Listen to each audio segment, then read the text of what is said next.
একটা বলতে চাই, ফরিদুল মাসুদ দামাত বারকাতুহু আমার তালুই, তিনি অসুস্থ, খাস করে দোয়া করবেন। অনেক ভালো লোক, অনেক বড় আবেদ, অনেক বড় আলেম। তাকে ইসলামের দুশ্মনেরা তোহমাত দেয়, অমুকের দালাল তমুকের দালাল। ফরিদুল মাসুদ আল্লাহ আল্লাহ রসুলের দালাল, অন্য কাউ দালালি ফরিদুল মাসুদ কাউ স্বার্থ সিদ্ধি করে না। মাওলানা ফরিদ উদ্দিন মাসুদ সময়ের শ্রেষ্ঠতম একটি গাদ্দারের কথা আজকে আপনাদেরকে আমার বলতে হচ্ছে। পুরো সোশ্যাল মিডিয়া ভাইরাল, বাংলাদেশের প্রতিটি জায়গায় প্রতিটি মানুষের হৃদয়ে একটি প্রশ্ন, শায়েখে চরমনাইয়ের যিনি নায়েবে আমির, তিনি কিভাবে বলতে পারলেন যে শায়েখ ফরিদ উদ্দিন মাসুদের মতো ভালো মানুষ নাই এবং তিনি নাকি তার তালুই লাগে। দেখুন, আজকে জাতির এই ক্লান্তি লগ্নে আপনাদেরকে কিছু গুরুত্বপূর্ণ কথা বলা প্রয়োজন। আল্লাহ রাসূল সাল্লাল্লাহু আলাইহি সাল্লাম বলেছেন, আল উলামা ওয়ারাসাতুল আম্বিয়া। আল্লাহ রাসূল বলেছেন আলেমরা হচ্ছে রাসূল আকরাম সাল্লাল্লাহু আলাইহি সাল্লামের ওয়ারিস। সারা পৃথিবীতে আলেমরা সেই দায়িত্ব এবং দায়ী ইলাল্লাহর কাজ করছে।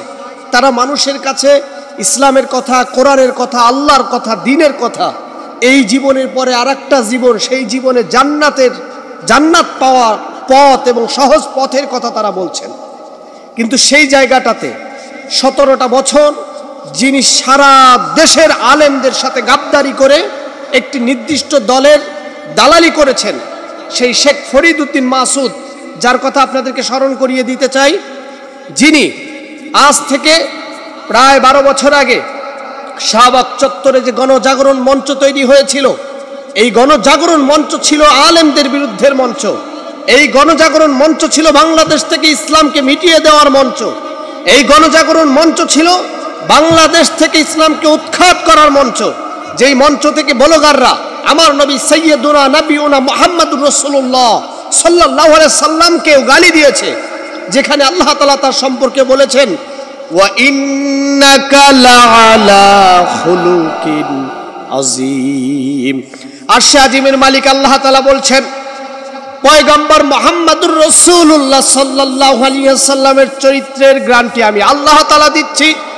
আযীম শব্দটা কোরআন শরীফে এত ব্যাপকতা বোঝায়, তার থেকে বড় বিশাল আর কোনো কিছু হয় না। আল্লাহ তাআলা পয়গম্বরের সাথে আযীম শব্দটা ব্যবহার করে এই পৃথিবীর মানুষকে আল্লাহ তাআলা জানিয়ে দিলেন যে তার মতো সুমহান উত্তম চরিত্র আর কারো পৃথিবীতে হতে পারে না। সেই পয়গম্বর মুহাম্মদুর রাসূলুল্লাহকে নিয়েও এই গণজাগরণ মঞ্চে আজে বাজে কথা বলা হয়েছে, যেখানে ইসলামের শ্রেষ্ঠ ব্যক্তিত্বের কেউ সেখানে যায় নাই।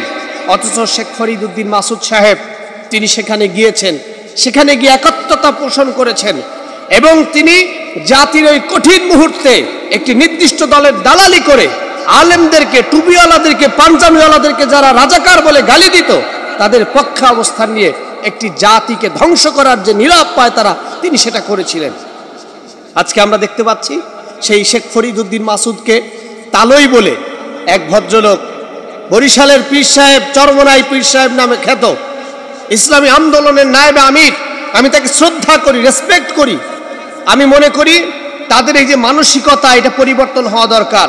দেখুন, এদের সম্পর্কে আল্লাহ কোরআন শরীফে আগেই বলেছেন, সূরা আল বাকারায় আল্লাহ বলছেন, উলাইকাল্লাযীনা ইশতারাউদ দালালাতা বিল হুদা ফামা রাবিহাত তিজারাতুহুম ওমা কানু মুহতাদিন। আরশে আজিমের মালিক বলছেন, হে পৃথিবীর মানুষ, সভ্যতা শুনে রাখো, আল্লাহ তাআলা বলছেন, শোনো, এরা প্রত্যেকেই নিজেদেরকে বিভিন্ন কাজে নিয়োজিত করছে আর একটা ব্যবসা করছে। এরা ভাবছে এই ব্যবসাটাই এদের সফল হয়ে যাবে, কিন্তু আসলে তারা সফল কাম হচ্ছে না, তারা সঠিক পথে যাচ্ছে না। তাদের জন্য আল্লাহর পক্ষ থেকে কঠিন ব্যবস্থা, আল্লাহ হুঁশিয়ারি দিচ্ছেন। অথচ আজকে যারা ফরিদ উদ্দিন মাসুদের পক্ষে কথা বলবে, আমি মনে করি তারা ইসলামের সাথে গাদ্দারি করলো। ফরিদ উদ্দিন মাসুদ কখনো ভালো মানুষ নয়, সে কখনোই ভালো মানুষের কার্যক্রম করে নাই। মুসলমান, ইসলাম, টুপিওয়ালা, পাঞ্জাবিওয়ালাদের যখন খুব দুর্দিন সময় গিয়েছে, তখন এরাই ইসলামের বিরোধিতা গিয়া আব্দুল্লাহ ইবনে উবাইয়ের জায়গায় রাসূল সাল্লাল্লাহু আলাইহি ওয়াসাল্লামের সাথে যেমন মুনাফিক আচরণ করেছে, এরা সেমন মুনাফিক আচরণ করেছে। আজকে জাতির এই কঠিন মুহূর্তে আমরা চরমনাইয়ের পীর সাহেবকে একটা বিষয়ে আহ্বান জানাতে চাই, তাকে বলতে চাই, আপনি নিঃসন্দেহে একজন পীর। এদেশের তৌহিদ জনতা আপনাদেরকে হক্কানি পীর মনে করে। জাতির এই ক্লান্তি লগ্নে এই ধরনের বক্তব্য দেওয়া থেকে বিরত থাকুন। আপনি যদি মনে করেন আপনি বক্তব্য দিতে গিয়ে উলটপালট কথা বলা শুরু করেছেন, দয়া করে বক্তব্য বন্ধ করে দেন। এমন বক্তব্য আপনার দেওয়ার দরকার নাই যে বক্তব্য জাতির ঐক্য বিনষ্ট করে, যে বক্তব্য একটি জাতিকে বিভক্ত করে, যে বক্তব্য বিভ্রান্ত ছড়ায়, এমন বক্তব্য দেওয়ার কোনো প্রয়োজন নাই। বক্তব্য দেওয়া বন্ধ করে দিন।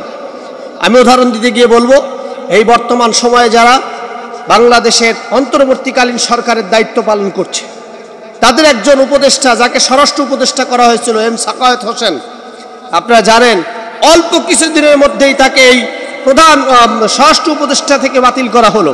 কেন?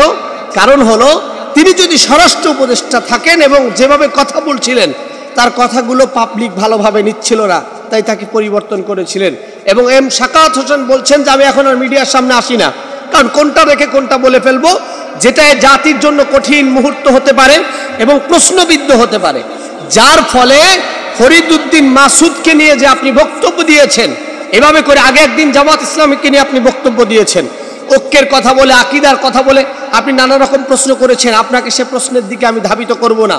আমাদের পক্ষ থেকে আপনার কাছে একটা অনুরোধ, জাতির এই ক্লান্তি মুহূর্তে যখন ঐক্যের কথা চলছে, ঐক্য বিনষ্টকারীর দায়িত্বে আপনি দাঁড়িয়েন না, বরং আপনি যদি পারেন বক্তব্য দেওয়া বন্ধ করে দেন। জাতিকে কঠিন আর কঠিনতম ক্লান্তির মুহূর্তে আপনি দাঁড় করিয়েন না। আল্লাহ তাআলা আমাদের প্রত্যেককে বোঝার তৌফিক দান করুন।